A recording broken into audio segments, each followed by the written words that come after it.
is pulling the strings from the top. They need to work out who. Alleging it's incredibly sophisticated? Potentially. Yeah. Chris, thank you very much. Much appreciated. Daniel Aghion is the National President of the Executive Council of Australian Jewry, and he joins us this afternoon. Daniel, how concerned are you by this clear escalation in anti-Semitic attacks? We are very concerned, and furthermore, we're angry. There have been 9 firebombing attacks on the Jewish community in the space of a short few months, and now there's this dramatic escalation to a potential explosion outside a synagogue. It seems to have been the plan. We're beside ourselves. I mean, it's very simple. Stop attacking the Jewish community. Stop trying to blow us up.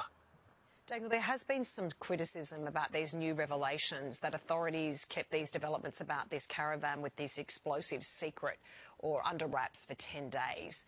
Are you concerned or angry about that because there could have been warnings made to the public, especially the Jewish community?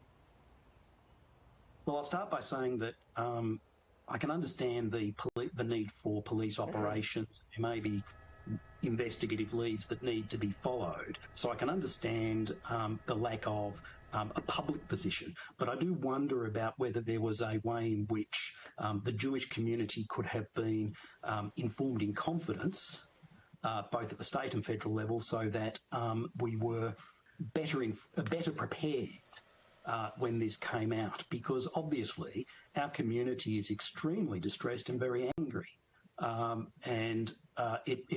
We just seem to be being hit with this day after day after day. So early information, even on a confidential basis, would have been much, much better, I think. The authorities, Daniel, would be doing all that they can, but we have seen, some may argue, hollow promises from both the federal government and the New South Wales leadership that they've got this under control. But these anti-Semitic attacks have continued, and one may argue they've actually escalated. So have the governments lost control of this situation? I think they have. I don't have any criticism necessarily of the number of police and the police operations at the moment. I do, though, raise the issue that for the last 15, 16 months we've been pressing the federal government to act positively and decisively on anti-Semitism. The thing about anti-Semitism is that once you let it out of the box, it's very, very hard to contain.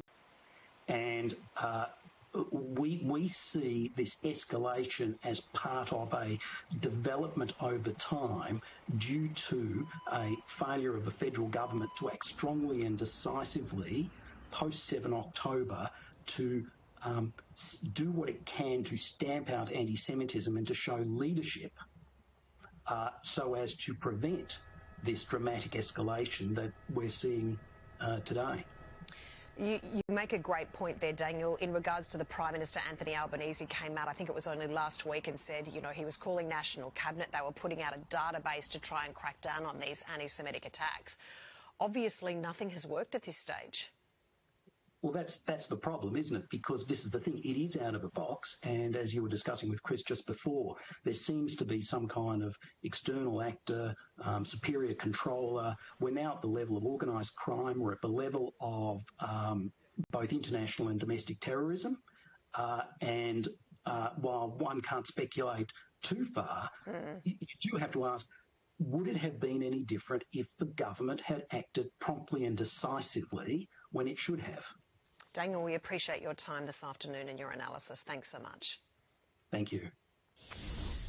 To other news now, and developing details, and a massive inferno is tearing through 2 factories in Melbourne's south.